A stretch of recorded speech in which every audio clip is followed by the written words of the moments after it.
Dwayne Wade and the undefeated United States get set for their most difficult test so far in these Olympic Games.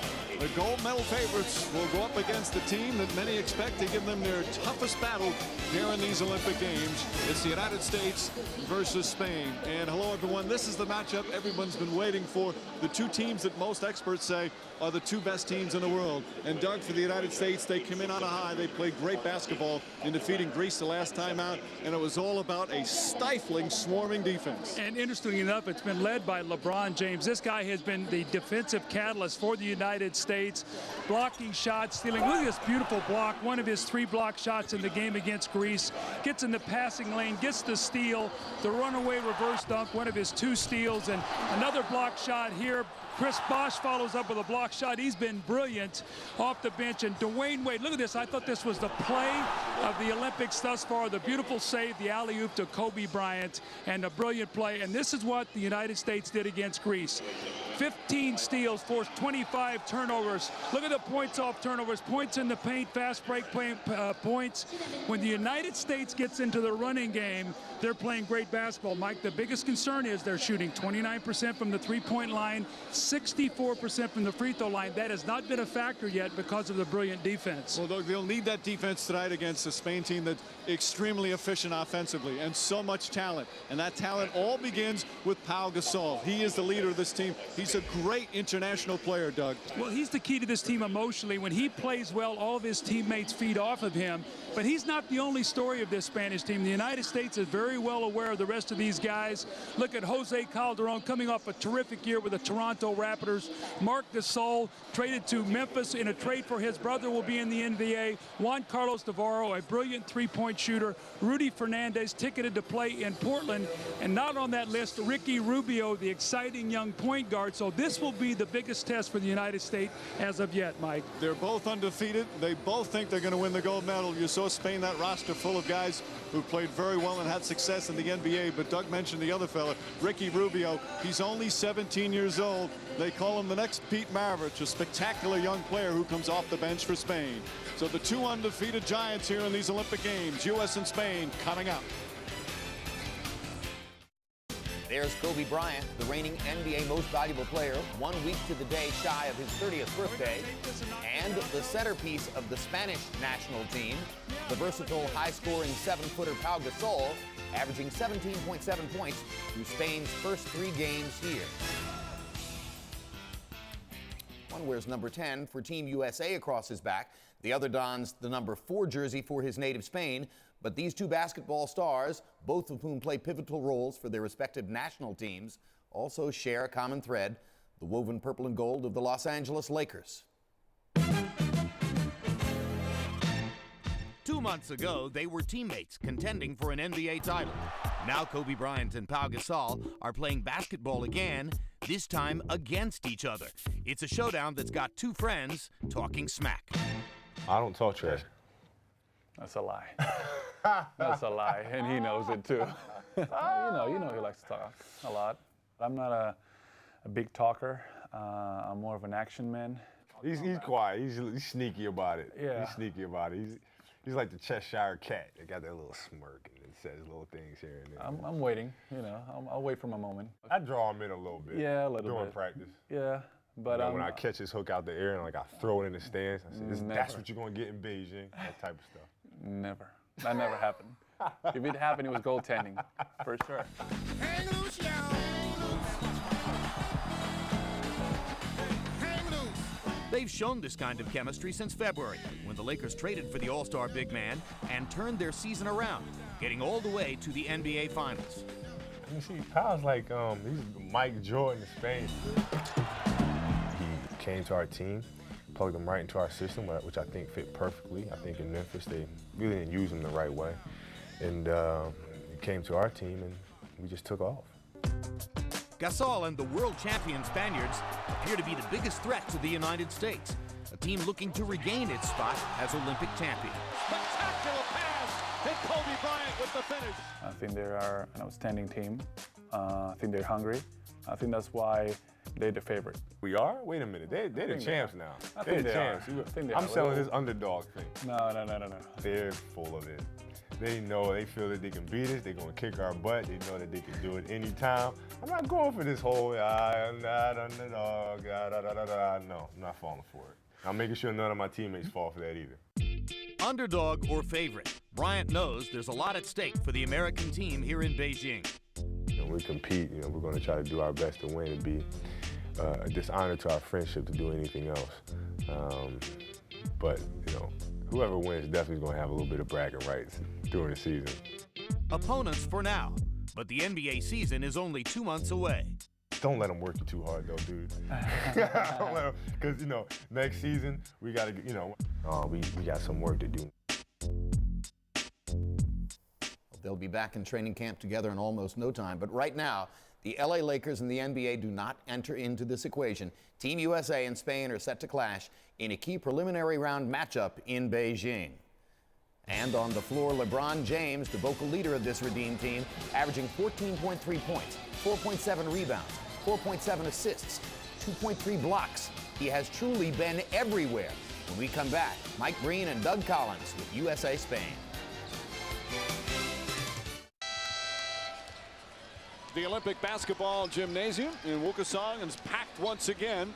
The crowd had a thrilling China victory to advance them into the medal round prior to this game, but now it's time for LeBron James and the United States to battle what many feel is their toughest foe in these Olympic Games, Spain. Both teams come in 3-0. They're the two best teams. They're the two gold medal hopefuls. Or some other countries might have a say in that as well. And as we said, they're both undefeated. LeBron James, Doug, has been just superb.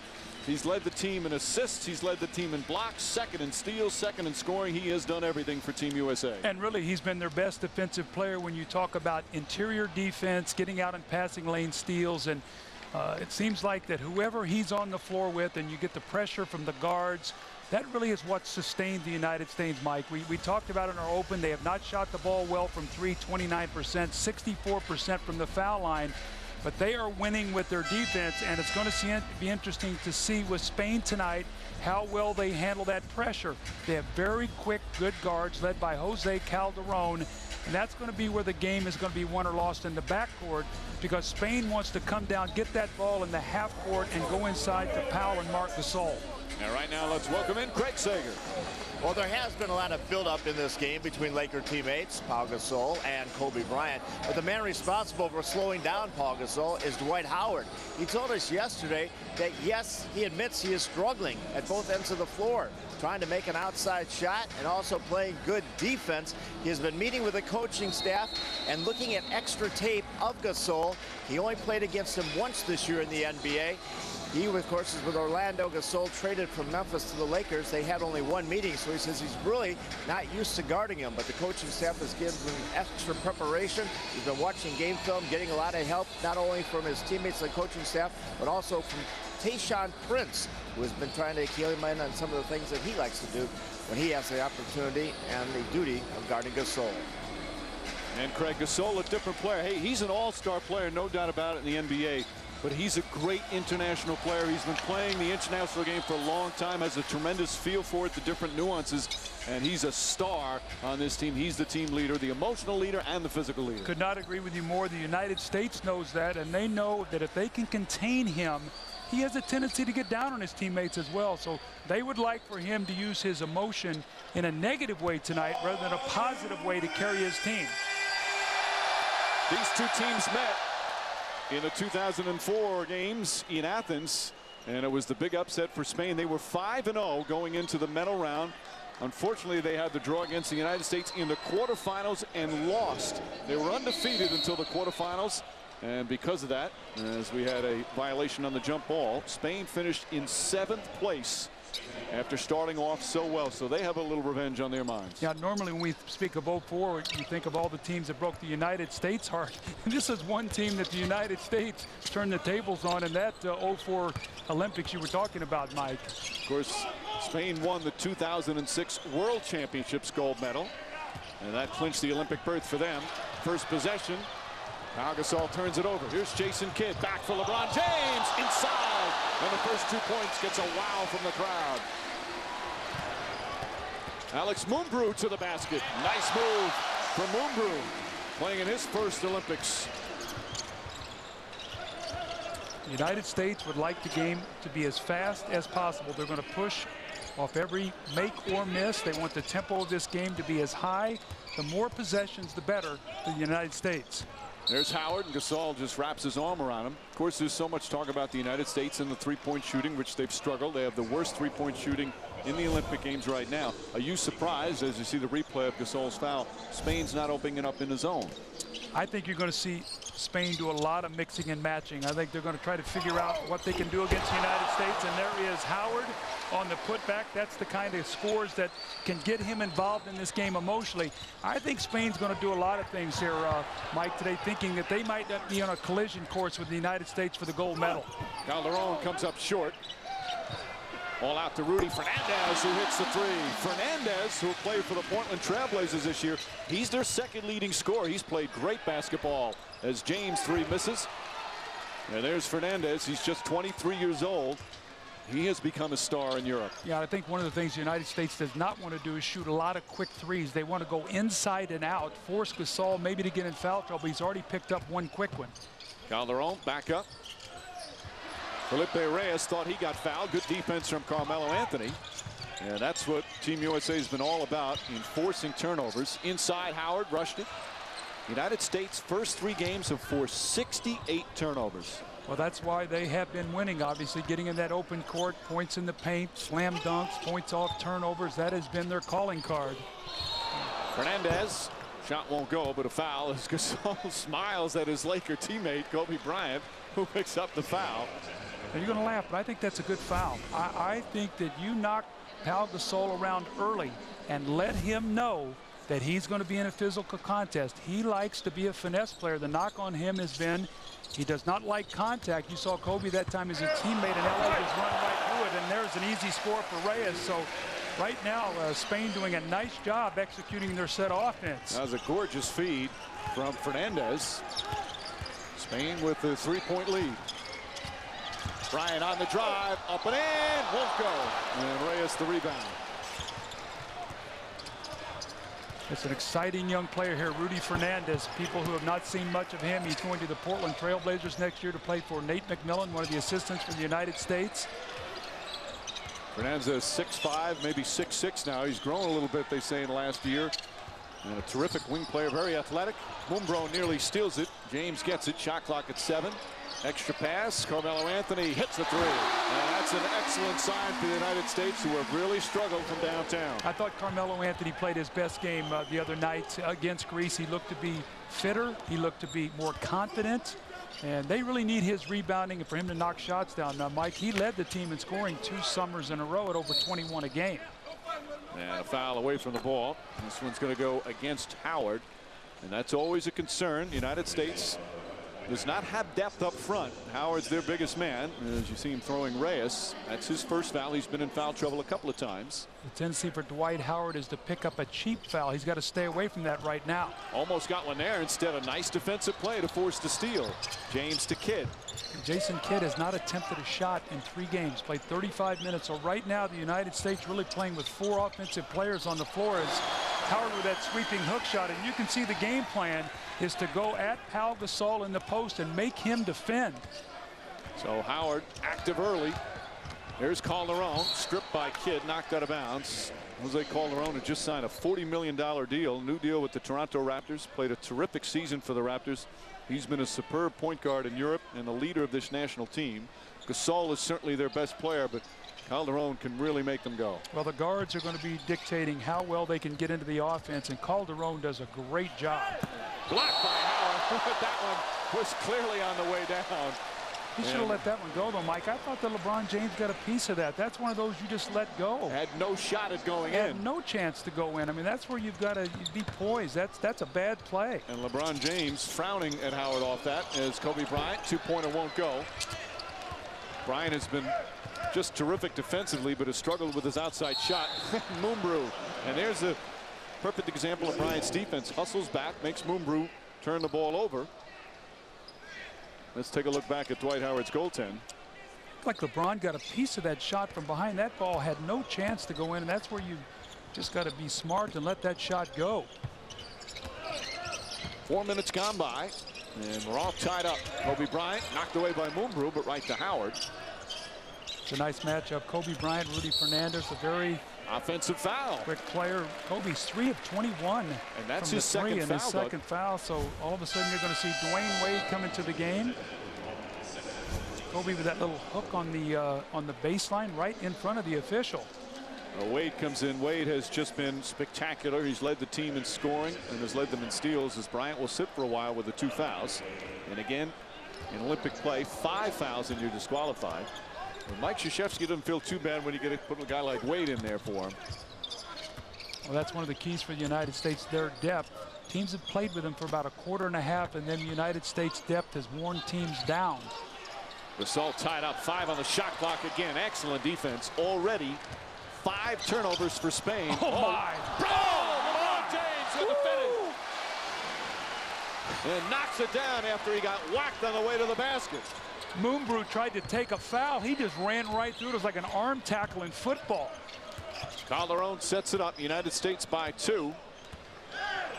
Howard and Gasol arm wrestling down there. Very physical. Calderon, tough shot. Sort of interesting. His general manager, Jerry Colangelo's son, Brian, is here watching the game. So he's watching his point guard play for Spain, and his father is the executive director as LeBron James knocks down the 3. And it's 14-11. United States back up by 3. And an offensive foul. This one against Moonbrew. James all fired up. Started to say something to Moonbrew, then walked away. You know, it's interesting. LeBron James, in the first 3 games, has really not looked for his outside shot. He's already looked for a couple threes here tonight. So he shot the 3 at over 62% last summer when the United States went 2-0 and won the 07 qualifying round. And looks to be more aggressive tonight. Plus, Mike, he's been the designated double teamer on Gasol. He's going back and trying to disrupt Gasol in the post. Chris Paul and Darren Williams both in. The 2 point guards playing together. James to the basket again. Driving with force. And he got hit, so he'll shoot 2 free throws. Does this guy have a body built for international play? I mean, there's more contact, Mike. We've spoken about that here early in the playoffs. But we've seen him take contact and not even miss stride. Continue to get to the basket. And once he gets in that painted area, I mean, it's either going to be a powerful finish or a great drop-off pass. He's a wonderful passer. The defender's just bouncing off of that last foul on Marc Gasol, who's big and strong. So James will go. United States has not shot well from the free throw line, just 64%. And obviously it hasn't affected them against China, Angola, and Greece, their first 3 victories. But when you up the level of competition against a team like Spain, or perhaps Argentina and Lithuania, who they may see in the medal round, the free throws might come into play. Well, in many instances, the more respect you have for an opponent, in many instances, the greater your level of concentration. And we'll see in a game like this tonight for the United States if they step up and knock these free throws down because they're more focused against this opponent. USA now up by 5. Chris Paul against Calderon. Calderon, just a crafty, smart player. Chris Bosh, how good has he been on defending the pick and roll? That time, no call for foul. Bosh has been one of the real surprises, if not the biggest surprise, in just how well he's played. He's played better than Dwight Howard so far in these Olympics. One of the things the United States has really worked on is their screen roll defense. They heard enough about it, how they were picked apart by Greece in 06. Greece ran 42 pick and rolls in that game, scored on 13 straight possessions. That was not the case the other night against the United States. Bernie Rodriguez just in with the ball. Ball deflected momentarily by Paul. Reyes inside. Shields the ball away beautifully, and Reyes with a couple of nice buckets.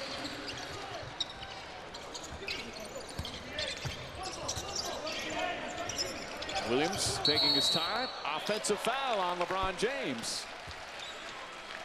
So the United States turns it over. James with his first foul. Reyes is a very smart player. Mike, you talked about how crafty that move was in the lane the last possession. He sort of cupped it, went to the weak side, and Calderon will step out. We'll have our first look at Ricky Rubio, the player that everybody raves about 6'4", quick, exciting. He's very young. It's going to be interesting to see how he handles this stage here tonight. But he said he watched a lot of tape on Chris Paul and Jason Kidd. Those are the guys that he has watched and patterned his game after. Interestingly enough, he's matched up against Chris Paul. Chris Paul, he is one of his idols. Chris Paul's 23 years old. Shows you how young Rubio is. He's 17. He'll turn 18 in October. Just has a special feel for the game. As a young player playing in his first really big stage. Steal by Wade. Here's Wade to the basket. Quick hands. Every time the United States gets a steal, they push their level of their defense up the floor. Mike, that's sort of the cardinal rule. When you force a turnover, stay up the floor and keep the pressure on. Wade had 6 steals against Greece, already with 2 steals as he knocks it away again. Rubio deflects it out of bounds.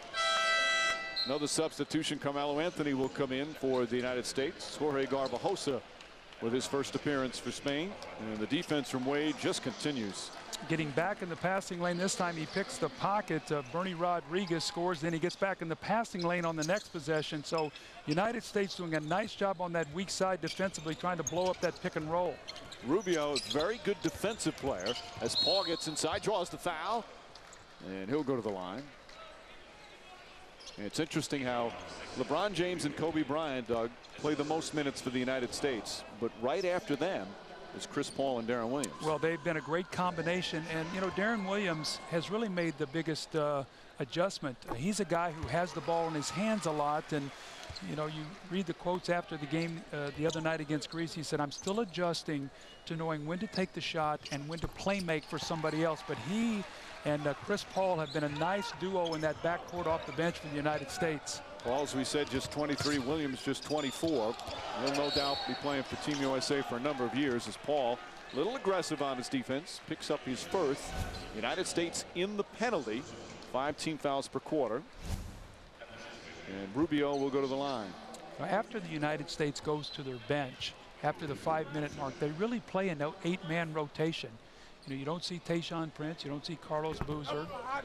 Jason Kidd doesn't play really after 5 minutes, and Michael Redd is really a specialist. So Mike Krzyzewski, Coach K, has gone really to an 8-man rotation after the 5-minute mark of the first quarter. And that's one of the reasons, Doug, they're probably playing better. I think a lot of Olympic coaches and national team coaches in the past, because you had 12 NBA stars, felt obligated to play everyone. And you can't get continuity that way. Anthony hits a 3. 2 3-pointers for Carmelo Anthony here in the opening period. And this is the largest early lead for the United States. Well, they are really pressuring the guards. This time it's Deron Williams picking up the foul on Ricky Rubio. So you can see the game plan is try to fluster this young guy, see if you can force some turnovers. But, you know, Mike, we spoke about it the other day. We did Spain's game. This guy is wise beyond his age. He's got a very good basketball mind. And they said he's on his way to one of these days being in the NBA and possibly being a top 5 NBA draft pick when he's ready to go. Yeah, some even saying might be a #1 pick. And when you first watch him, Doug, he's not going to blow you away, but he's the type, he grows on you. He's not the quickest or the most athletic, but he's so smart on the court. His coach says he has a very good brain for his age. That was his quote. And again, he'll be 18 in October. Just a high basketball IQ. He's very poised for a young player. They've been talking about him since he turned pro at age 14. And there's a blocking foul on Marc Gasol. That's going to be his second. When you play against Spain, you like to try to get their big men involved in pick and rolls. One of the things that I talked to some of the scouts from the United States is if you can get the Gasols involved in pick and roll, get them strung out on the floor, you get them away from the basket, you make the extra pass, then you can attack. So look for the United States to continue to do that. And Mike, I think eventually, you asked me a question a while ago, you're going to see some zone from Spain. They're going to mix their defenses, because if they don't win this game tonight, if the United States wins, the United States is going to be #1 in the pool. They'll be 2. They'll be opposite each other. So the next time they could possibly meet would be a showdown in the gold medal game. And that's where both teams want to be at their best. Absolutely. You saw Gasol pick up his second foul. Gasol, the younger brother of Pau, who was in that trade. The Lakers had his rights and traded him to Memphis when they acquired Pau back in February. Garbajosa misfires. And here comes Chris Paul. Paul splits the defenders down the lane. Inside to Anthony. Pretty setup. and the lead is 11. Cannot keep Chris Paul out of the lane. That guy's got a permanent pass to get into the lane anytime he wants to. Barbosa tried an alley-oop. Bad decision. Stolen by Paul. Ahead to Wade. Wade up and under. And a timeout called by Spain. Once again, the quickness of the United States giving their opponents trouble.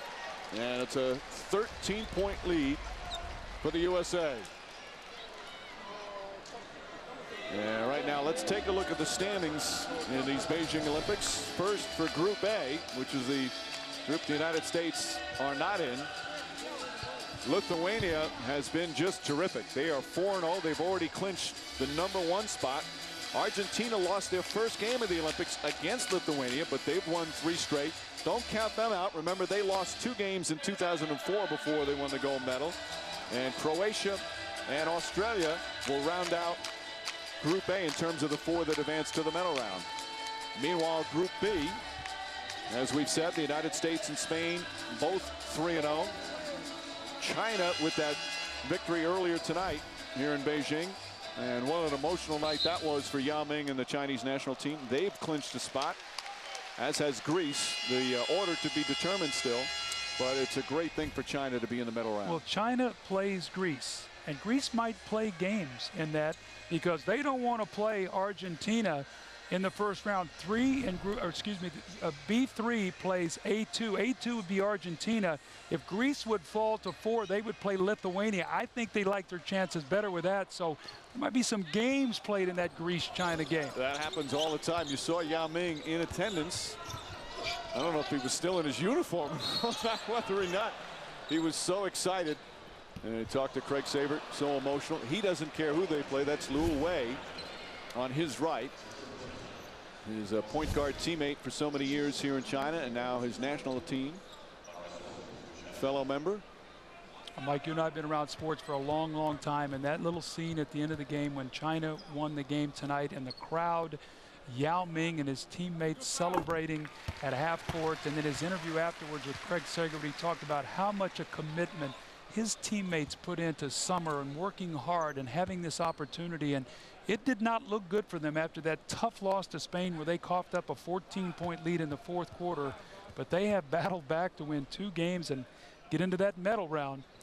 And all happening here in Beijing as Gasol knocks down the free throw. Marc Gasol, the 23-year-old brother of Pau, brings them to within 11. A strong first quarter for Team USA. Anthony for 3. That one too strong.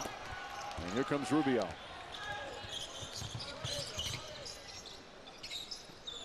Anthony now is guarding Gasol.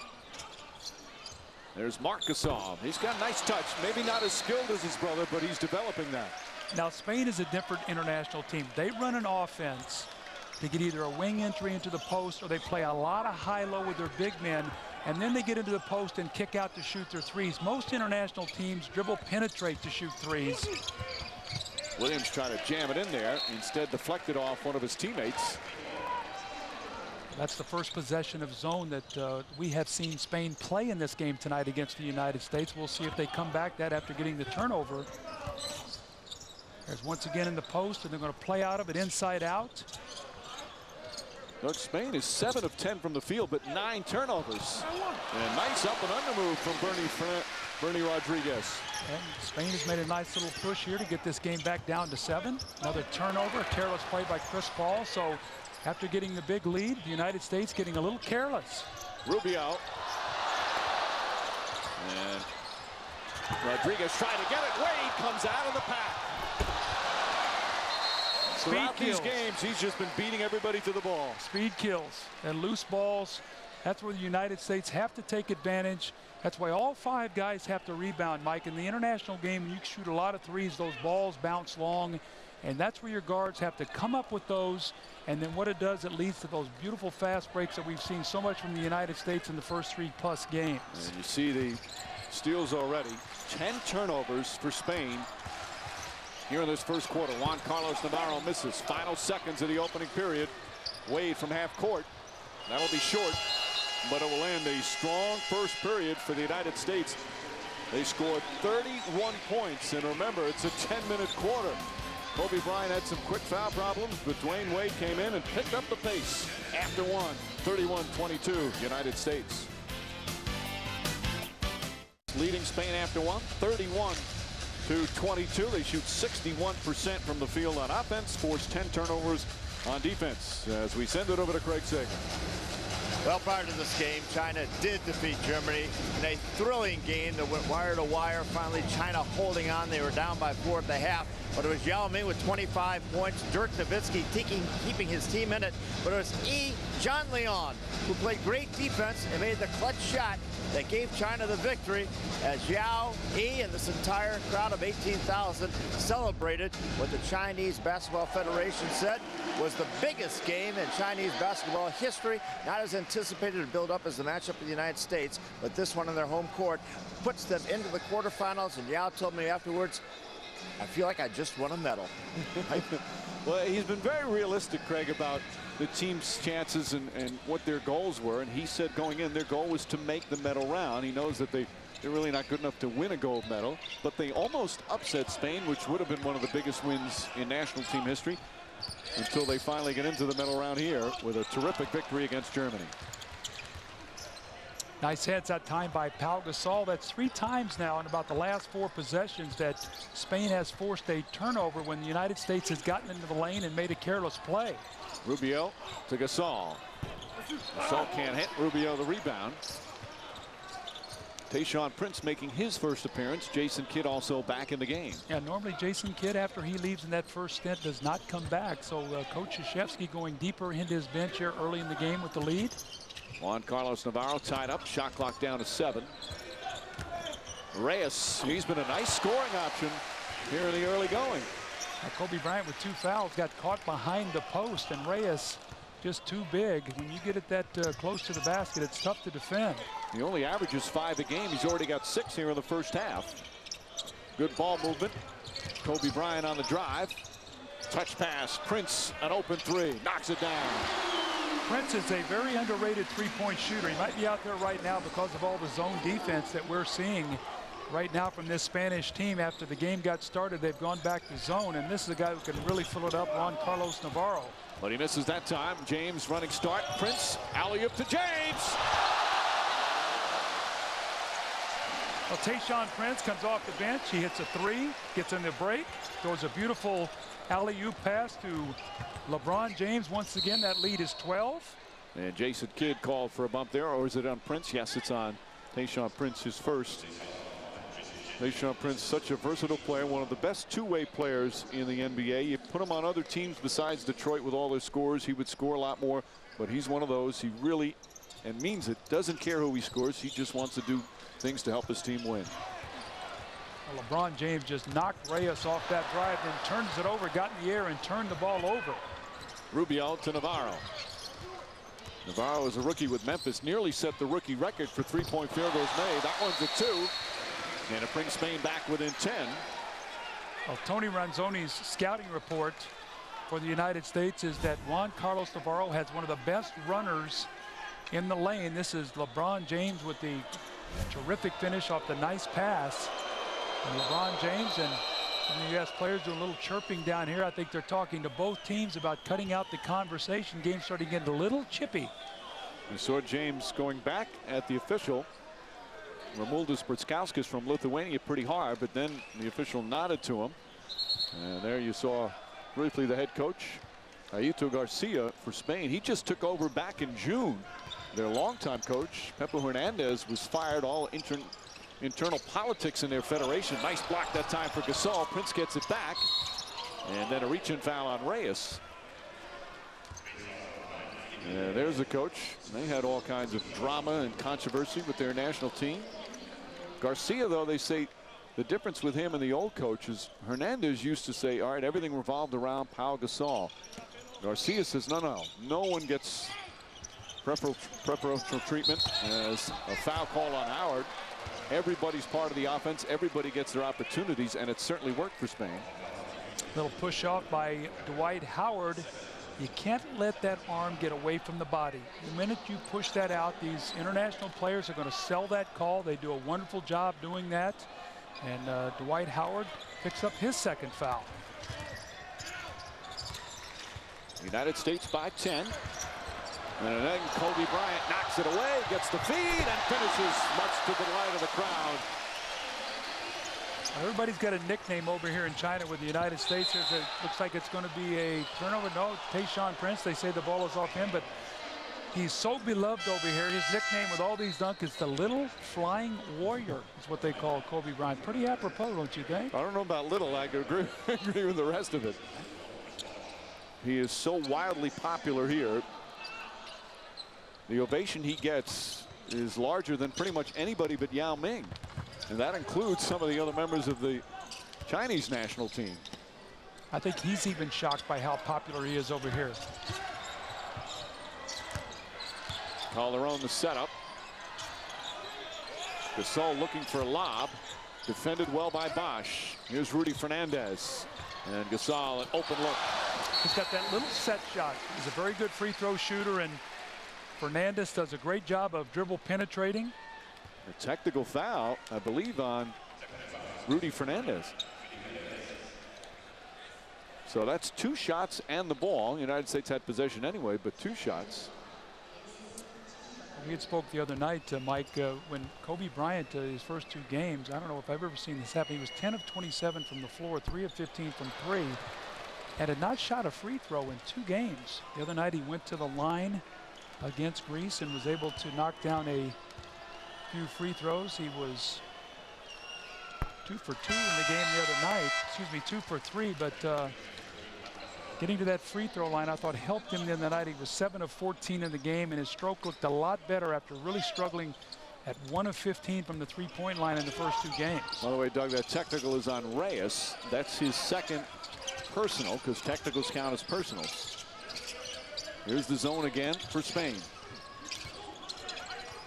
Inside, nice passing. Bosch gets in. Lots of contact, can't finish, deflects it. And Pau Gasol the rebound. Nice job by both Gasol brothers. Kept their hands up, forced a very tough shot, did not foul. Pau, quick move. Count it, and 1. Strong move. I thought Bosch defended him well. That's just a terrific play from Pau Gasol. Well, he's just so much bigger than Chris Bosh. I mean, Chris Bosh, he's probably got him about 40 pounds. And once again, this is one of the concerns when the United States played against Greece. Concerns about the front line, but it was never a factor because of all the steals and forced turnovers. Here, as the game has settled down, Spain has worked themselves back into the game by getting that ball into the post, and Gasol finishes off the 3-point play. So now Bosch with 2 fouls, Howard with 2 fouls. We might have to see for the United States, Carlos Boozer here tonight. Boozer and Michael Redd, the only 2 have not played yet. James for 3, puts it in. That's his spot on the floor. How many times we see him isolate when he plays for the Cleveland Cavaliers at the end of a quarter? Likes that step back 3. He's got 14 points on 5 of 6 from the field. See Chris Paul back in defending Calderon. And a whistle. And it's going to be another offensive foul against Spain. Another turnover. That's their 12th. And this one against Fernandez. His first. See how they run their offense, though? This is not a dribble, penetrate, kick team. They run their offense to look to get the ball inside. It's a different look than the United States has played again. They've played against guards who want to penetrate, kick for 3s. This is a team run set plays and get the ball inside and go inside out for 3s. Here's a 3. That's good. Kobe Bryant follows LeBron James's 3, and the United States with their largest lead of the first half. And the team that's been struggling from downtown, 6 of 9 so far in this one.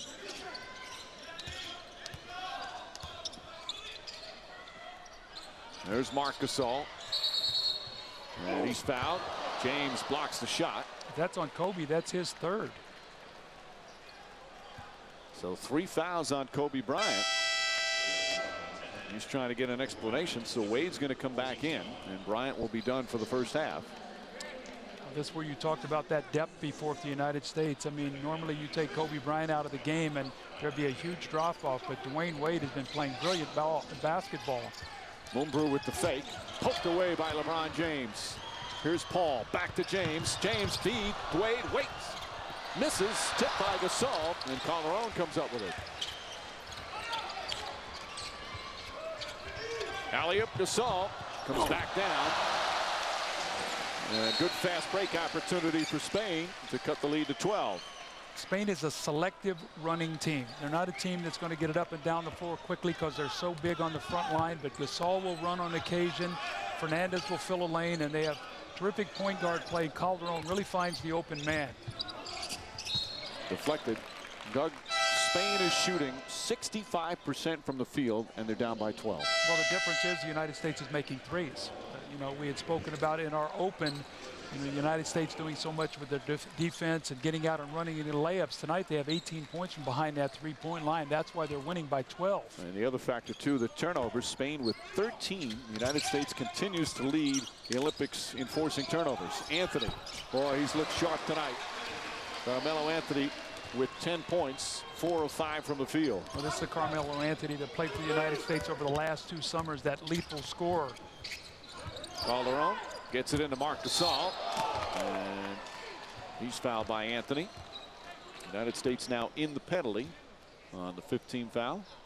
United States doing a lot of switching on those screen rolls, and what's happening is that big man from Spain, that time it was Marc Gasol, is rolling to the lane, Mike, and he's burying the smaller player behind him, and Spain is just throwing the ball up.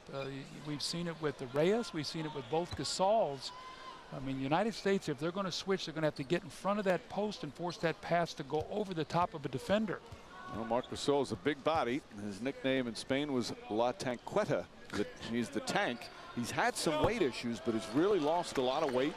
He's built himself up. He's improving his skills. Garcia has liked what he's seen from him. In fact, Marc Gasol this year in his professional league in Spain was the MVP of the league. And next year gets his first chance to play in the NBA with Memphis. They called him up and said, you're being traded to the Memphis Grizzlies, and I'm sure I'm excited. I get a chance to play with my brother. And they said, no. Your brother's in the deal. He's going to L.A., so you will not be playing with your brother.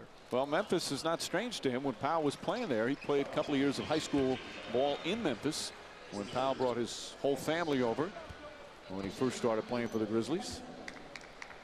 Last foul, meanwhile, on Carmelo Anthony. So Anthony picks up his third. And Bernie Rodriguez to the line. United States getting in real foul trouble here. Anthony with 3, Kobe Bryant with 3. You've talked about Dwight Howard has 2, Chris Bosh has 2, and Spain is going to the line now, knocking down free throws. More importantly, the clock is stopping and getting a chance to get themselves back in this ball game. And that last foul on a made free throw, yet you get the 2 free throws being in the penalty. That's a 4-point play. That's a penal play there against the United States, and Spain took advantage. So once again, maintaining your poise. However, we've talked about that in international competition. You cannot retaliate, especially right there in front of the referee. Rodriguez on the reach in. And here's what we see. What I always find in watching international ball, the officiating, the problem is it's so wildly inconsistent. Yes. You'll see guys getting whacked, and then you'll see just a little reach in that has nothing to do with the play there. Well, it's very difficult for players to adjust to how things are being called. James inside to Wade. Pretty feed, LeBron James. And Dwayne Wade now with 8 points. The United States doing a good job attacking this zone. Really, they have not seen a whole lot. There's once again the deep post position. And a 3-second violation. The United States bench was screaming. Pau Gasol was down low. And Brother Mark just took too much time. Turnover number 14. Well, how often have we talked about in the Olympics the United States having an advantage at that 3-point line? The United States hit 6 threes, Spain only 1. So United States plus 15 points behind the line to go with the forced turnovers. That's why they're up 13. And that was their weakness coming in, the 3-point shooting. James, excellent pass, good ball movement. Darren Williams wide open, nails another through. 7 for 10 from beyond the line. And it's a 16-point lead. That'll get you out of the zone real quickly. Fernandez, who has been terrific in these games, not much of a factor early. Gasol perhaps getting away with a travel. Rubio to the basket, out. There's Fernandez, steps back, misses. Tip and taken by Bosh. Williams up and under. Pretty move. This is almost the same script with all the United States games thus far. About a quarter and a half, very competitive. Then all of a sudden, the United States' depth, their speed, their quickness starts to wear a team down. That lead is pushed to 18 as the United States trying to get this to 20 before halftime. Rubio threw it away, wanted to get it to Gasol. Spain so sloppy. Fernandez comes right back with the steal. Fernandez alley-oop, another bad pass. Knocked out of bounds. And it's going to be Spain's ball. LeBron James has to be careful. He's getting a little demonstrative on his arguing. I thought Coach K made an interesting point the other night. During the game, our Craig Sager said he heard Coach K say, let me talk to the officials, let me argue, you guys leave them alone. And I think that's a very smart strategy. Let the coach do the carping and the beefing, and the players just play. The officials in this game from Lithuania, Italy, and Australia. Fernandez called for travel. LeBron James is everywhere defensively. Mike Brown over in Cleveland right now has got to be so happy. One of the things that Mike Brown has done with the Cleveland Cavaliers is employ a defense-first philosophy, bringing that from the San Antonio Spurs. And LeBron James has got to be making him very proud as he's watching these games because he's been great defensively. A dominant second quarter for the United States with 2:56 remaining. They have an 18-point lead as we check in with Craig. Well, Mike, the Spanish Olympic basketball team is involved in a controversy over a photo they took prior to arriving in Beijing. The photo was used for an advertisement, and after appearing in a Spanish newspaper, has been circulated throughout the internet. In the photo, all 15 members of the team are shown using their fingers, apparently in a gesture to make their eyes look more Chinese. Now, everybody involved in the picture, the players, the Spanish Basketball Federation, and the photographer agree that it was meant as a joke, not an ethnic slur. And they say if it has offended anybody, they apologize. Now, the photo has not appeared anywhere in China's entirely state-owned media, and it probably won't. I talked to Peter Chung, who is here at the Olympics broadcasting the games for Asian television, and he says people here aren't as sensitive to ethnic issues, nor are they as worried about being politically correct. If an apology was needed, it has been accepted, and it's time to move on. Mike. All right, Craig. All I'll say is you think with all the guys there at the shoot, as Paul draws the foul, there'd be one guy that would say, you know what, this is not a good idea. Just one. That's all you would have needed, but it didn't happen. But they did apologize as Chris Paul will go to the line with 2:49 remaining. And that's 3 fouls now on Marc Gasol. Garcia obviously concerned, although when you look at it again in the grand scheme of things, what we're talking about, Doug, throughout these Olympics, obviously Spain would like to win the game. They'd like to show the United States that they could beat them, but all they're concerned about is if they beat them in the medal round. And I think that when you look at Spain, like you talked about, they're going to make an effort to win this game. But I think their concerns are they don't want to see Argentina in the in the first round and stuff. So I mean, if they finish 2 and Argentina finishes 2, they stay away from each other. So they would have to meet in the semifinals. They would like for the United States to have to go through both Argentina and then see them in the gold medal game. Right. That's why winning their pool would be important for Spain. Garbajosa, good three-point shooter, nails that one. And quickly a sub, Tayshaun Prince is going to come in. Mike Krzyzewski, I think he's going to call a time. Yep.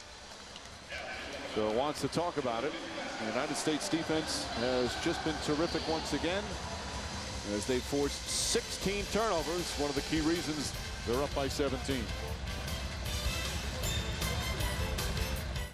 He has coached the United States national team on a number of different levels, very experienced in coaching international basketball, but chance now to coach NBA players, and that's not an easy transition. One of the most successful, a Hall of Fame coach, one of the most successful college coaches, but the way he's handled these NBA players has been terrific. They have such respect for him. They're all raving about him. Well, I know Coach K personally, spent a lot of time with him. My son is with him down at Duke, and when he was named the national coach, he was so excited to have an opportunity.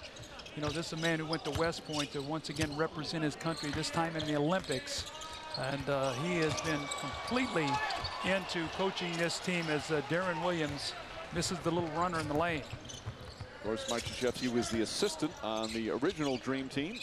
This team's been called the Redeemed Team. That's Dwayne Wade. Bad pass from Reyes, but Wade is everywhere defensively. And an offensive foul. Reyes comes right back and draws the charge on him. First foul on Wade. Well, for people watching at home, if you wonder how the United States is getting all of these steals as Dwayne Wade runs into the Spanish player and picks it up, the weak side defensively has been so active. When the United States is playing pick and roll, that weak side guy is reading the roll man and stepping in.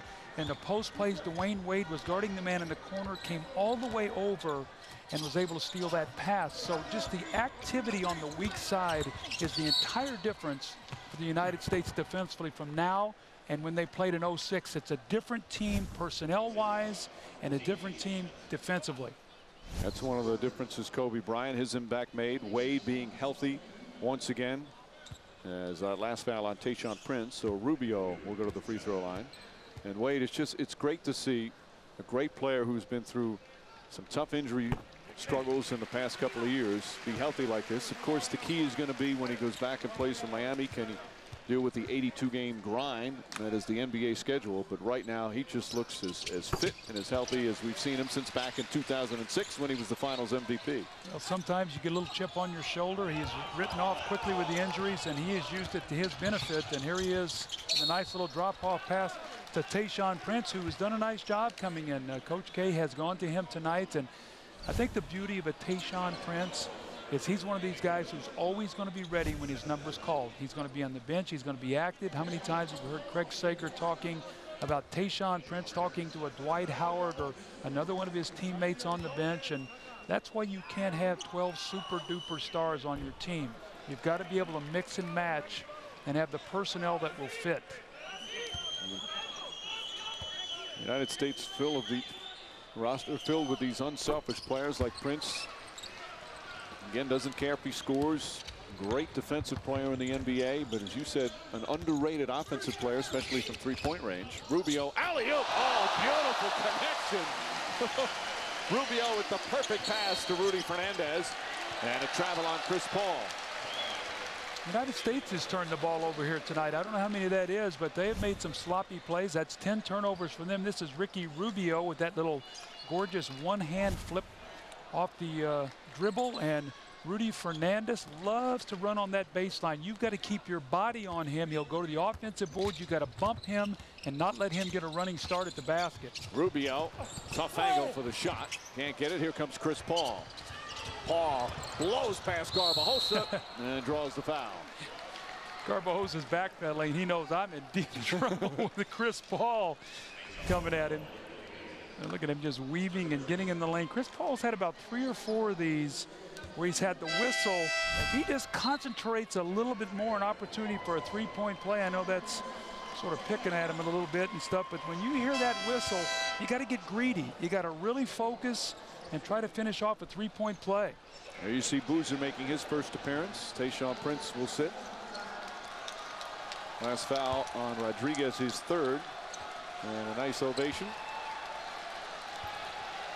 And the crowd cheering because Yao Ming and his teammates on the Chinese national team are leaving the arena. They watched most of the first half after their medal round clinching victory against Germany. 59 points here in the first half.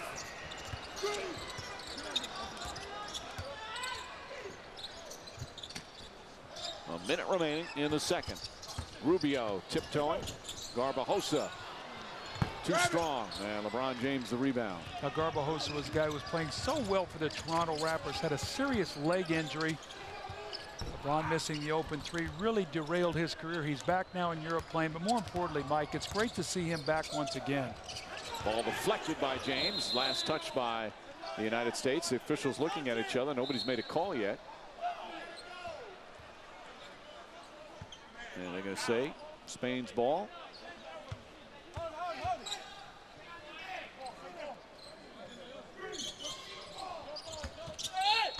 And a foul.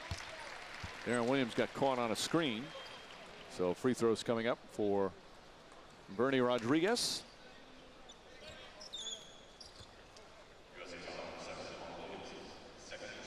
Again for Spain, the 2004 Olympics left such a bitter taste in their mouth. They were so good during the preliminary round, including beating Argentina, the eventual gold medalist, and then the USA beat them. Garcia wasn't the coach back then, but he knows the bitterness the team thought about because they felt they were ready for a medal. Instead, they finished for 7th after that was the game. Stephon Marbury had 31 points to set a USA record. The United States beat them in the quarters. And then they had that great victory in the 2006 World Championships in Spain. But right now they're in some trouble. Boozer misses. Barbajosa the rebound. 4-second differential here. If the United States gets it back, they'll have a chance for the last shot of the quarter.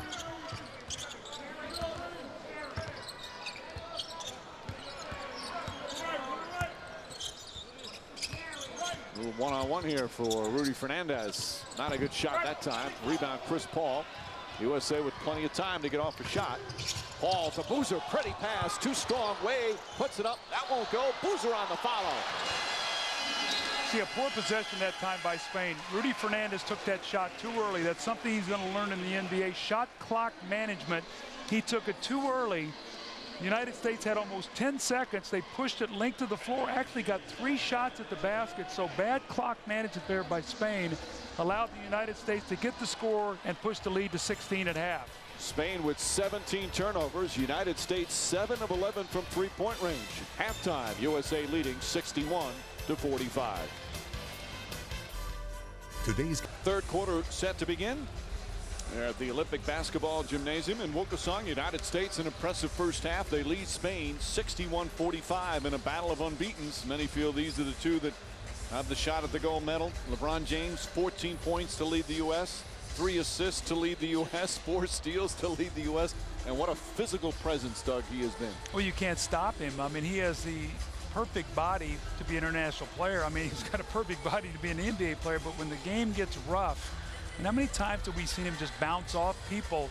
I'm sure he's going to be looking at that stat sheet also. He had 4 turnovers. The United States, if there was a couple areas, they committed 17 fouls, which is a little bit, too many. They averaged 20 a game, so 17 fouls. They had 10 turnovers, so those 2 areas. But, Mike, you get 12 steals, you force 17 turnovers.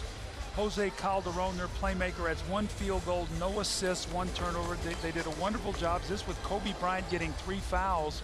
And the United States finally finding their shooting touch. 7 of 11 from 3. They're plus 15 points at the 3-point line. So everything going the United States way right now. Interesting enough, number 11, Raul Lopez will start the third quarter. So are we going to start seeing the Spanish team start messing with the game a little bit, trying to figure out what they can do in case these 2 teams meet a little later on?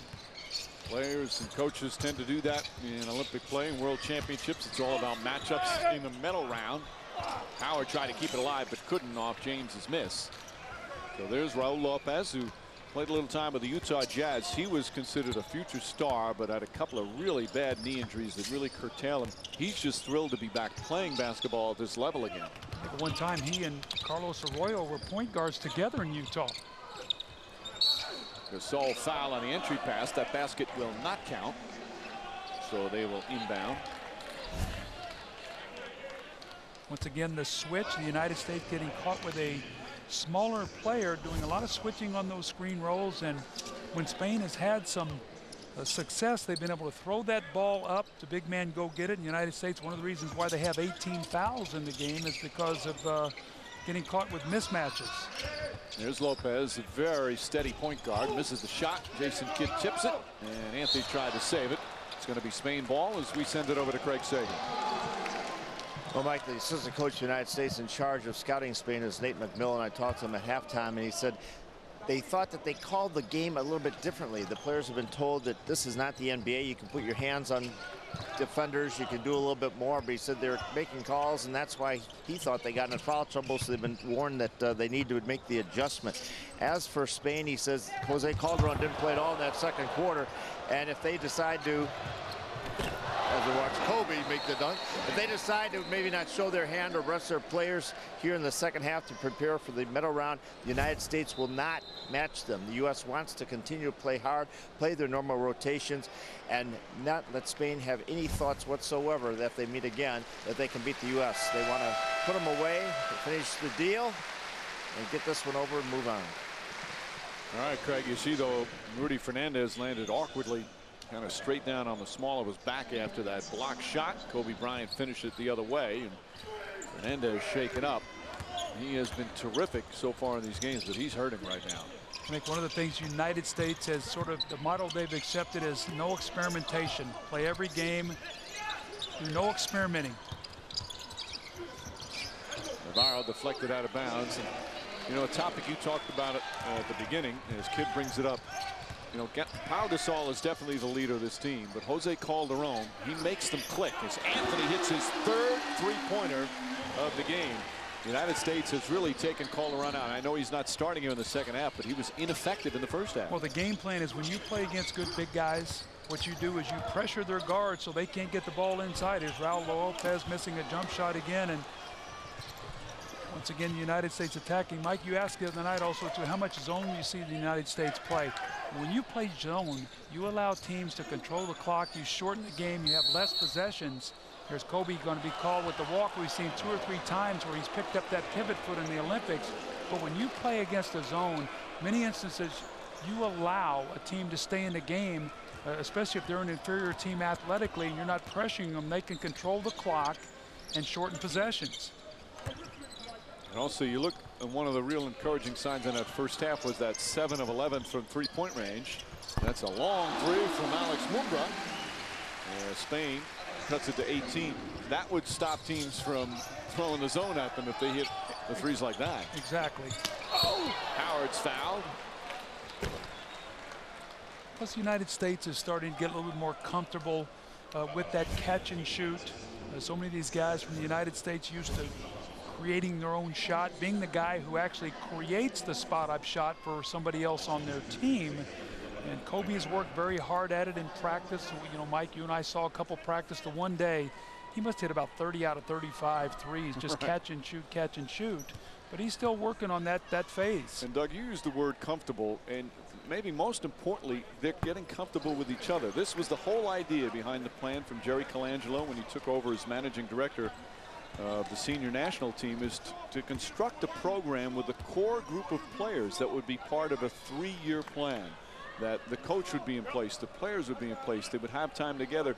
So when they went up against a team like Spain, who's been playing most of them together for 10 years, they would have that continuity and that stability and that teamwork that's important, because the talent gap has so narrowed worldwide that those other things are what put some of these teams past the United States. And you're talking about guys who, you know, if they go to the NBA Finals like Kobe Bryant did this year, he gets in the passing lane. But LeBron a couple years ago with Cleveland, Kobe with the Lakers, you start playing 100 and something games during the regular season.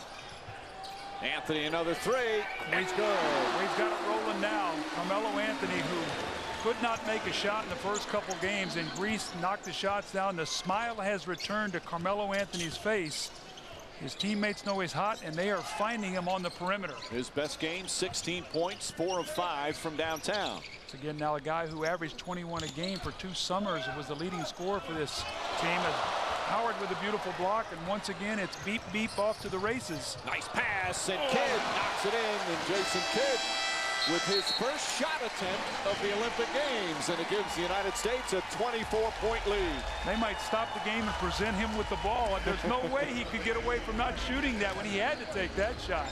So the United States dominant once again. They had that first test of these Olympic Games again. Greece blew them out in the second half, and perhaps starting to do that here in the third quarter of this one against previously undefeated Spain. They're an 11-3 start to start the third quarter. Well, that 11-3 start is sort of typifies this United States team, a team that hits you with spurts. 11-3, 16-2. So you can play along evenly with them. Here is LeBron James with a kick out, finding his man Carmelo Anthony, who knocks down that three. The United States is shooting brilliantly from behind the line. This is Dwight Howard. What they want from him is to block shots, rebound, and run the floor. So right now, all things going well for the United States, and we're going to see how Spain attempts to play this last 6:56 of the third quarter and then the fourth quarter. The victory tonight for the United States would clinch them the top spot in Group B. As we said earlier, Lithuania has clinched the top spot in Group A. I think the big surprise, everybody thought that Argentina was going to be the #1 seed in the pool opposite the United States. So with them finishing 2, the United States goes on and wins tonight, they'll see each other in the semifinals if both advance after the quarters. Oh, Howard, that's the goaltend.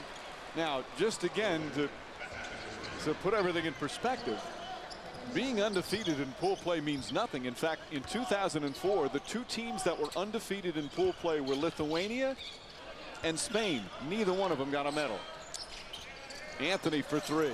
Won't go. So as impressive as the United States have looked, and let's remember back in the World Championships, they looked impressive through the early rounds, but then Greece stunned them. All you need is one off day or one off game, and that medal goes away. Well, it's the old expression, one and done. It's not the best 4 of 7. The best 4 of 7, you know, the United States would probably win this tournament hands down, but when you only have to beat the United States one time, you get a tweaked ankle, you get a bad shooting night, team gets hot, and you saw that in Greece. Shot 62%, 44% from behind the line, and stunned the United States 101-95 in 06. But there's no question this United States team is different from that one. Certainly there's a couple of extra players who are better. They've got more international experience.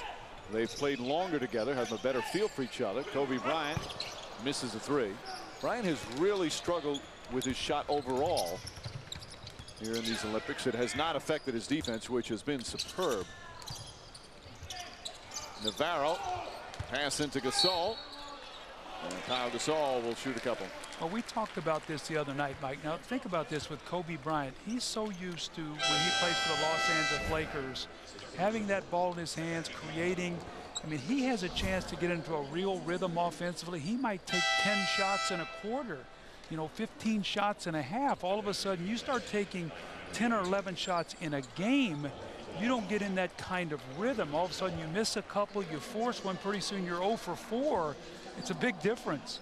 And not to use this as an excuse, but let's remember, when these games are over, he's having surgery. He's been playing with torn ligaments on the small finger in his right shooting hand since early in the regular season. It was about, I believe, February or March where he initially hurt that, played through it, opted not to have surgery, obviously led his team all the way to the NBA Finals. He's going to have surgery soon as the Olympics are over and should be ready for training camp. Mike, I remember it happened right at the All-Star break, because that's when the big word came out, and wondering whether or not he was going to have surgery, miss about 6 weeks. He played through it and played brilliantly. He was the MVP in the NBA and got his team to the NBA Finals. Just under 5.5 remaining in the third. The United States has opened up a big lead here in this third quarter by as many as 24. Off yet another Spain turnover. Chris Paul takes it to the basket. How good has he gotten over the last couple years since his inaugural experience in 06? LeBron James a little bump, and Navarro will go to the line. And he has matured, as always, was such a terrific young player, but this past year for Paul, as James picks up the personal. You didn't mention Kobe Bryant, the MVP. Paul was the runner-up for MVP. Juan Carlos Navarro, initially drafted by the Washington Wizards, traded to Memphis. Had a very good year shooting that three-point shot in Memphis. No longer in the plans down there. Is going back to Europe to play, but had a very good rookie year last year, coming over to the United States after being a star in Spain for a long time. They just signed a new 5-year deal with FC Barcelona, so you see Calderon back in the game. Chris Paul just takes his time, sets himself up, knocks down the shot. Ricky Rubio's not playing Liao Wei today. He's playing Chris Paul. So all those turnovers he forced trying to come in from behind, once Chris Paul gets past him, it's lights out. That time a foul on Paul. 2 fouls. United States with their 4th team foul with 4:42 left in the period. Lots of times when you get to the 4th and 5th game of preliminary play and you've already secured your spot, as Navarro misfires, it's all about let's nobody get injured. Just kind of play hard, but be careful. Williams poked away by Calderon.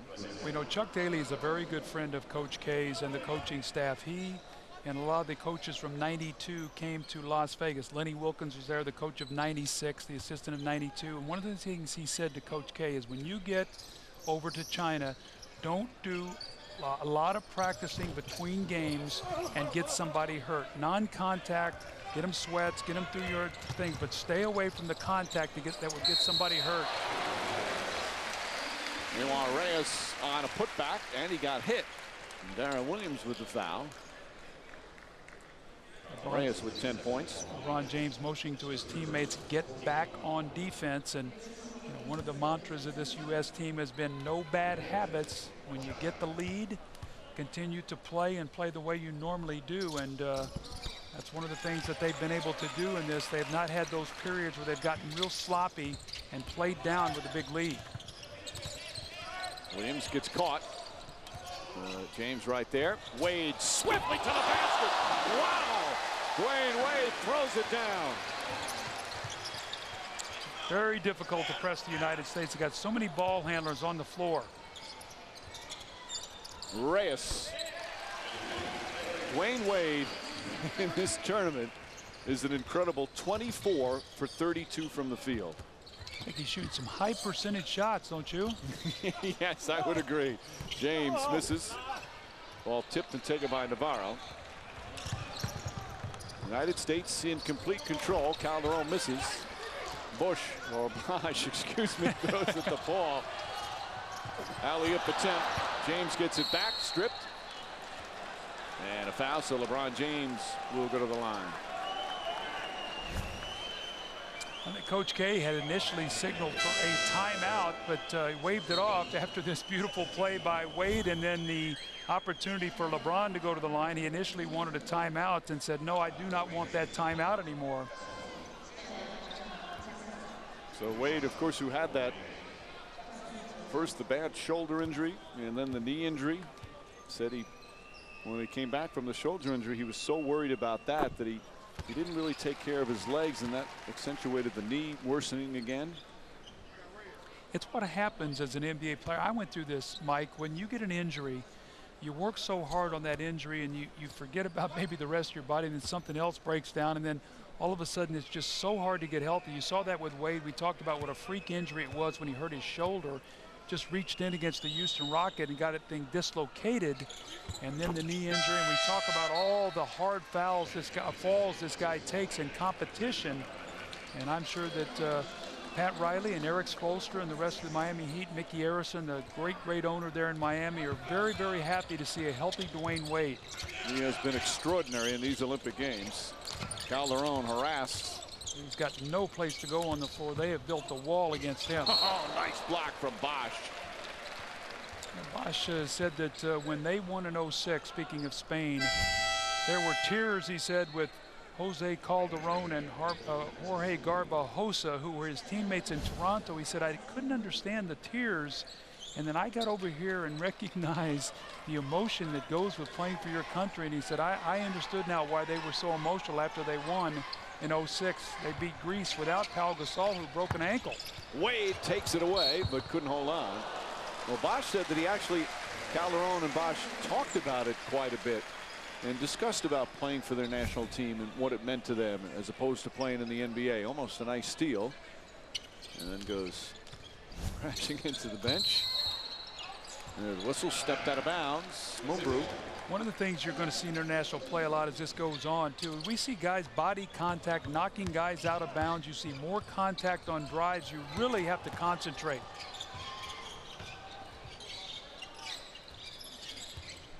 Williams, who's got terrific strength. Tough shot, a little short, and Reyes the rebound. 20-point lead for the United States. There's Ricky Rubio back in. Actually, Bosch got a piece of that shot. Bosch has been so good defensively. He said these guys, they call a carry. He was joking that people in Toronto are going to be spoiled and they expect them to play this kind of defense all the time. That's what I said the other day about Dwayne Wade, and Craig Sager interviewed me. He said, I always play solid defense. I said, all right. So often when those guys are the main offensive weapon or the #1 offensive weapon, here they can concentrate so much more defensively. Bosch has just been terrific. I think a lot of times when you're not shooting well, one of the reasons you expend so much energy on the defensive end, Mike, that you might not normally do with your team. Sometimes you coast a little bit and save it for the offensive end, and that defense will take your legs away. Reyes inside, blocked by Wade. Another terrific defensive play. As Raul Lopez will check back in for Rubio. Dwayne Wade is everywhere, stealing the ball, blocking shots from behind. They'll inbound with 15 on the shot clock.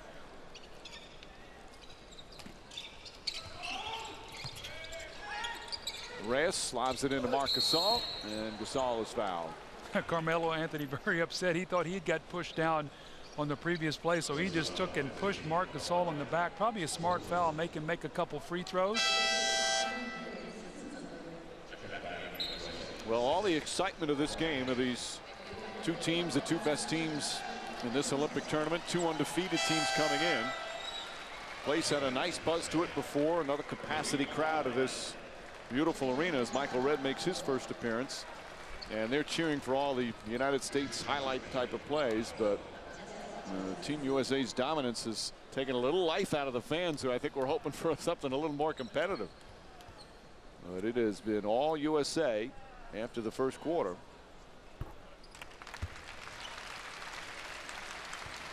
Steve Gasol and Garbajosa, longtime members of the national team. I'm a big fan of Jorge Garbajosa. I really liked his game in the Olympics with Spain and then with Toronto, playing terrific basketball. Just a nasty, nasty leg injury and really derailed his career. Here's another one that says he's feeling strong, just happy to be back playing again.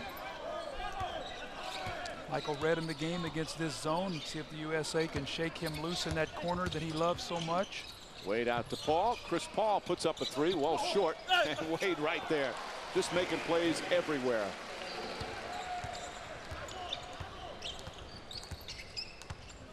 So Wade now with 12 points. USA back up by 21 with a minute and a half to go here in the third. Reyes has been maybe their best offensive player. He's still battling out there. I think he's probably one guy the United States really didn't have a great feel for. They knew both of the Gasol brothers and some of these other guys, the guards, were so much ballyhooed here, but Reyes just a steady, steady player. He's their leading scorer, only player in double figures with 15. LeBron James inside, and a foul. I like that. I haven't heard that word in a while, ballyhooed. I've come up with flummoxed and ballyhooed. I'm bringing them all out here over in China. Gasol, Marc Gasol, picks up his fourth, so Pau Gasol will come in for his little brother. How do you think Marc Gasol's going to do in Memphis? Well, I think like a lot of the international players, especially the younger one, it's going to be a pretty big adjustment. But he'll get a chance to play without too much pressure, having to win a lot of games. Although don't tell that to Mark Ivoroni, because he wants to win games. Well, Memphis has been so criticized over the last year, some of the trades they've made, and giving away a Mike Miller in a trade along with the Love kid from UCLA to Minnesota. To get O.J. Mayo, they have Rudy Gay, so they've got some exciting young players. Michael Conley, a terrific young point guard, so future looks bright with some young players. Lopez setting it up, final minute, third quarter.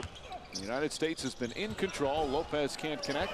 Bosch in the crowd. The rebound, quick pass from James to get it up the floor. Michael Redd's first shot of the night won't go. Oh. Wade tips it. He is playing above the rim once again. He's everywhere. He's getting his hands on like every ball. And he's, you know, Doug, he's playing with that joy again that we saw from him. Calderon misfires. Sometimes that happens. Something you love gets taken away from you. And, you know, sometimes the pain of the criticism. And he talked about this to Craig Sager the other night. He said, I was the MVP in '06. The team won the championship, and how quickly people have counted me out. Said I couldn't do it any longer. And so he came in here with a real edge about himself. Worked very, very hard with Tim Grover in Chicago, a guy who for so many years worked with Michael Jordan and some great athletes. And Dwayne Wade has paid the price. And as a result, he's playing great ball for the United States. And a timeout call, and he's had what you call the highlight play of these Olympic tournament. Well, he knocks the ball loose on a steal. The ball looks like it's going out of bounds. He flips it at the rim, and who's there but Kobe Bryant, the little flying warrior. That's what they call him here in China. And Kobe nails it down. And Dwayne Wade, after the game, said, you know what? I'd like to say that was a great play that I made, but really, Kobe saved me by being there around the basket. Well, Wade's leading the team in 18 points a game. So he leads them in scoring, but he's 6th in minutes played. So the time he's out there, he's been so efficient. 18 points in 18 minutes. Shooting coming into the game 76% from the field. Just terrific numbers. And coming off the bench for Team USA. So when Kobe Bryant picked up some quick fouls early in this one and had to go to the bench, the United States didn't miss a beat because of that man.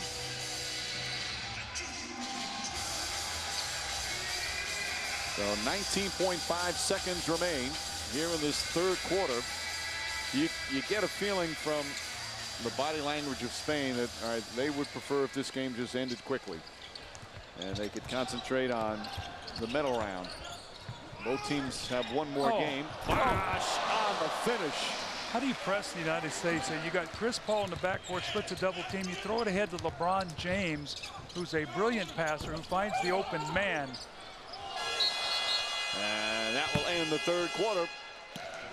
The United States impressive back-to-back games against good competition. They beat up on Greece in the last game. And right now we'll head to the fourth quarter with a 23-point lead against previously undefeated Spain.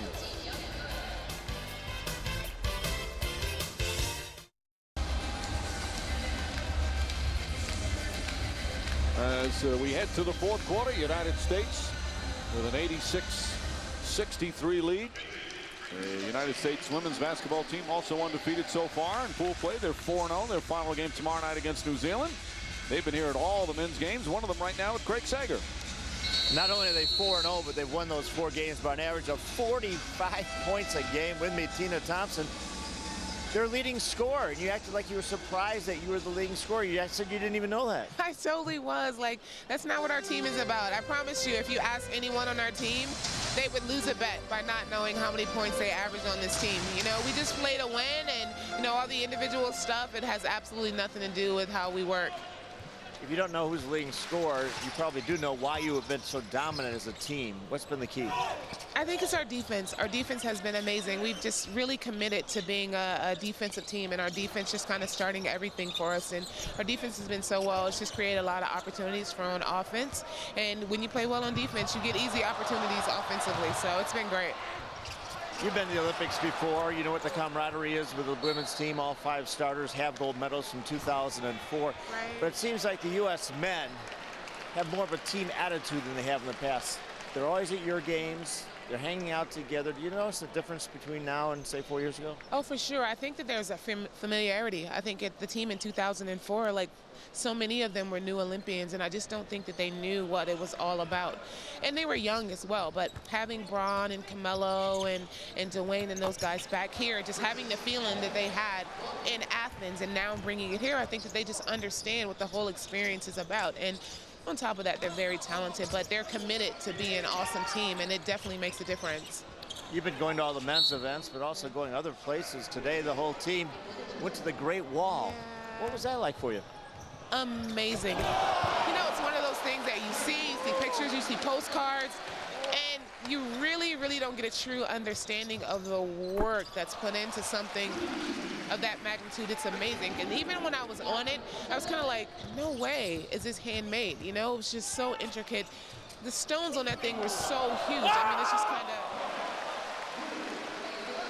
really undescribable, but it was amazing being there. I got to take my son and my mother there as well, so it's something we'll definitely treasure for a lifetime. 3-year-old Dylan was climbing the wall? Dylan was trekking the wall. He was running it. He was amazing. I thought that he would totally be tired. Not until the end. I had to kind of carry him down a little bit when we got towards the end, but Dylan rocked the wall big time. All right, thanks a lot. Good luck the rest of the way. Bye.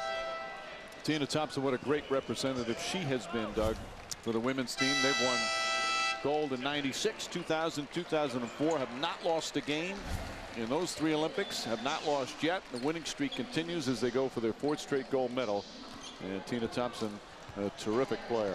I think it's interesting. She was talking about the women and how they're winning with their defense, their unselfish play. I think you can say ditto that with the men. It is what's been both of these teams' calling card throughout the Olympics. And one of the reasons why both of these teams have been so dominant here early. But Mike, as we've talked about over and over again, you can't get too excited about what you're doing in pool play. You've got to carry it into the quarterfinals, semis, and finals. You got to finish the deal. And the biggest test for the United States women will be against Australia. Australia, the best team in the other pool. They're the team that they've matched up against in the previous 2 gold medal games, USA winning both. Well, for the men, this was the team that many thought would give them the biggest challenge. Not tonight. But there perhaps will be another chance for Spain. Navarro really thought, Doug, that Spain would be more competitive, but you got the feeling once the USA went up by a substantial amount, not that they shut it down, but they didn't think they had any chance to come back. And I think they're also thinking, you know, it's maybe the United States wins big here tonight. Do they get a little overconfident if they see each other later on down the road? I mean, you got to... Nice setup, Rubio to Gasol. All the dynamics of... See, I think that Spain felt going into this game, they could beat the United States once, but not twice. And the difference is, I think the United States knows they can beat Spain twice. That's the difference. Well, there's a good chance they'll still meet as Garbajosa falls short. So Spain will fall out of the ranks of the unbeatens. There's still one other unbeaten team as Fernandez knocks it down. That's Lithuania. Lithuania opened up the tournament with a victory over defending gold medalist Argentina, and they have looked very strong. As we have a timeout. What you don't want to do in a game like this is allow teams to start making open shots against you and get a confidence level up if they have to face you later on.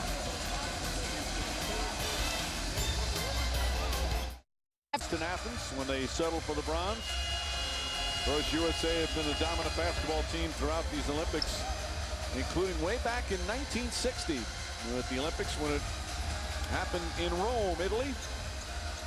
And some of the key names for the United States. How about Oscar Robertson, Jerry Lucas, and Jerry West? They were undefeated, went 8-0 back in 1960, beat Brazil 90-63 in the gold medal game. As Kobe Bryant hits a 3. Oscar Robertson was the leading scorer of that team, Doug. That's pretty couple good guards, huh? Oscar Robertson, Jerry West, Jerry Lucas. Wow, Walt Bellamy. And the Americans won big, averaging their average margin of victory well over 40 points. Offensive foul, nice defensive play. This Fernandez is quick. He's a smart player.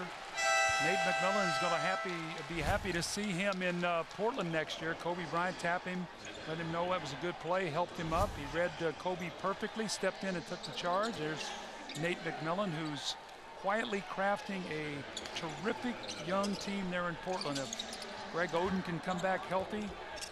Yeah, Brandon Roy come off a little minor surgery. I know when Nate was concerned about that, everybody feels like he's going to be ready for training camp. But Portland, a team on the rise. There'd be a lot of coaches like to have that talent and age. Bryant to Darren Williams to Prince. Back to Bryant for 3. And Kobe Bryant in and out. Howard on the rebound, banks it in. Howard's best game tonight of these Olympics. Be active. You know, Chris Bosh talked about that. He said in 06 he really wasn't sure of his role, how he fit.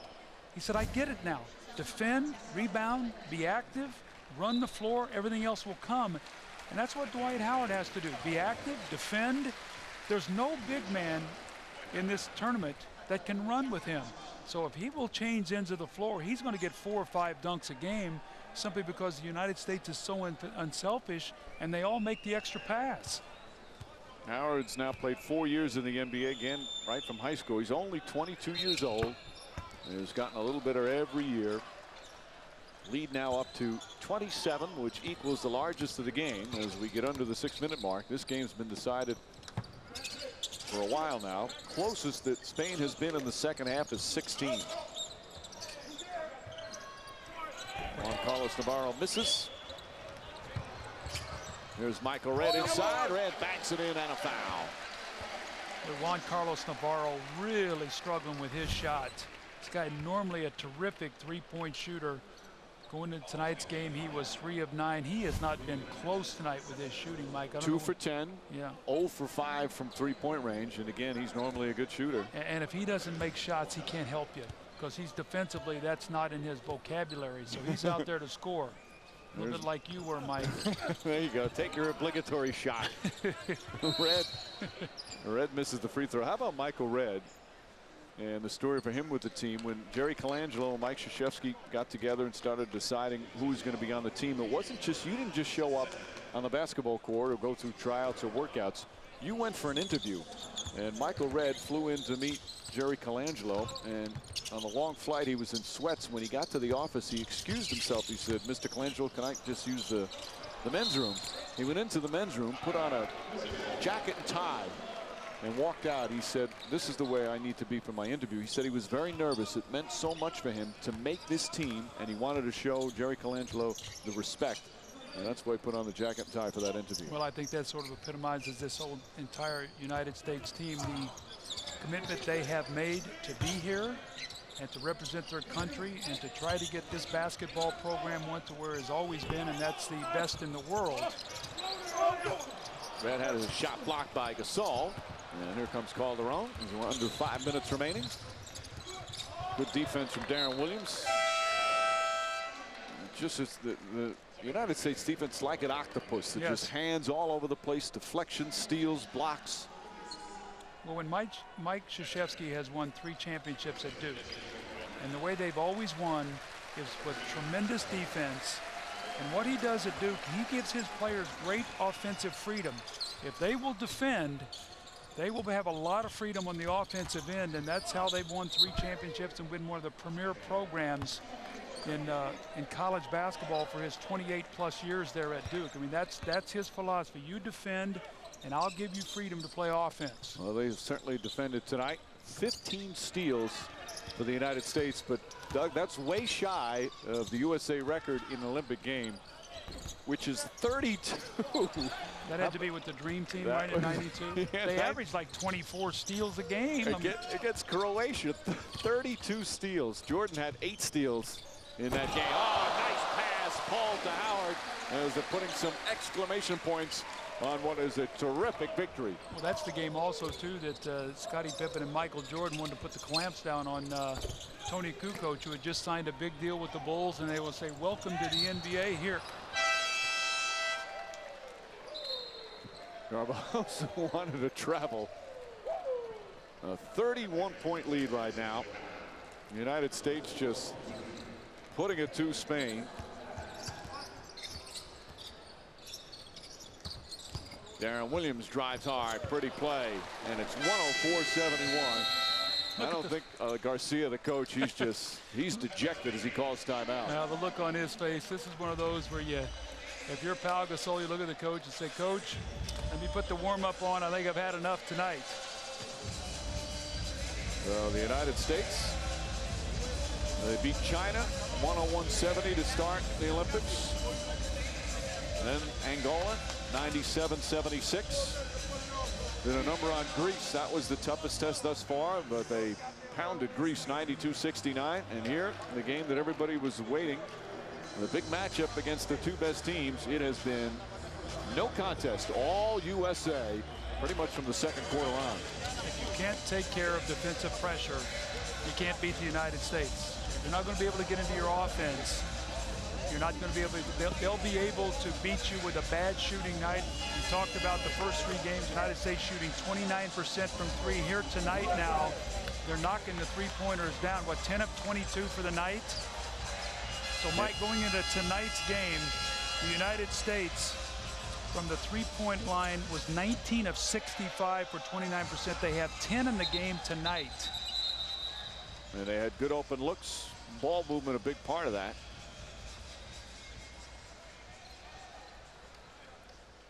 So a fun night for them.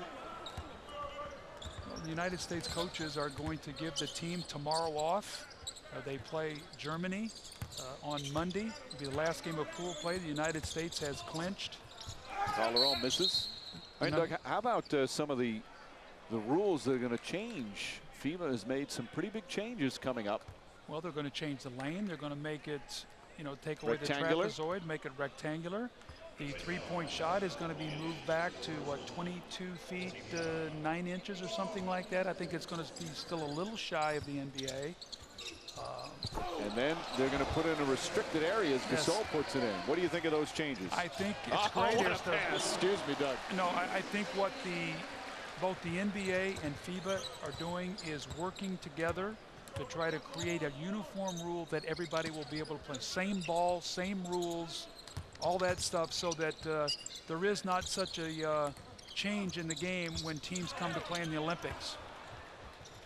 Williams gets ahead, and the United States now with their largest lead of the tournament, a 35-point lead, 7 different players in double figures, 56% from the field, and the usual swarming defense.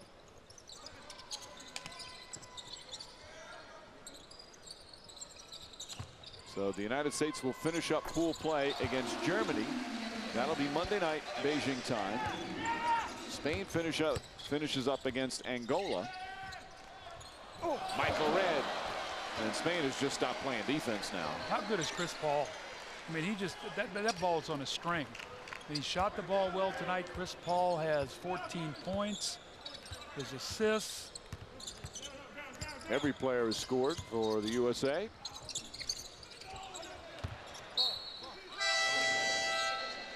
Now, I want to, again, we talk about how for Spain, all right, they lose this game, they get routed, but they'll move on and look forward to what they have to do in the medal round. But when you get beat this badly, when it's not even competitive, you know, how do you get the confidence now to say, all right, we can beat this team? I think they hope that Argentina is going to beat the United States so they don't have to play them.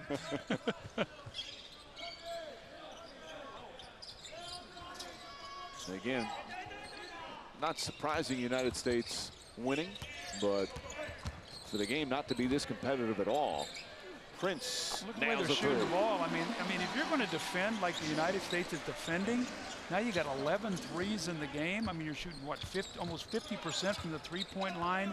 And Coach K had talked about it. He said, you know what, I'm not worried about the United States' three-point shooting. He said, because our shots are going to start to fall. And the United States shots going to fall and so he never harped on it. He said, just keep shooting them. Boozer is fouled with 1:39 remaining.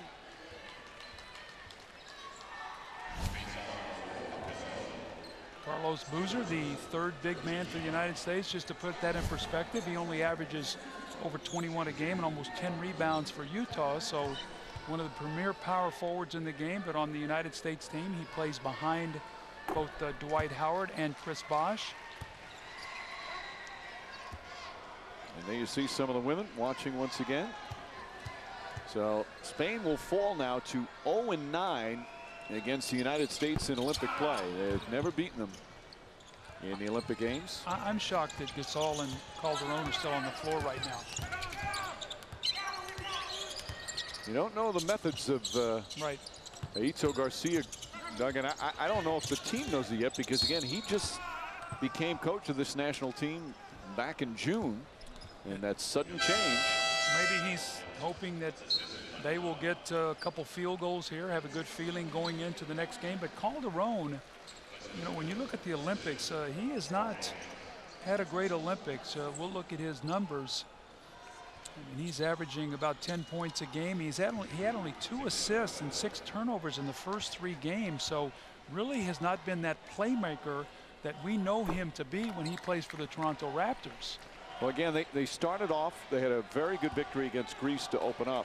But then against a China team that no one thought had any chance to beat them, they had to come back from 14 down in the fourth quarter, forced overtime and won. It was a nice comeback, but they had played poorly for much of the game. And then did a solid job against Germany for their 3rd straight win before tonight's disaster for them. Inside pass, Boozer.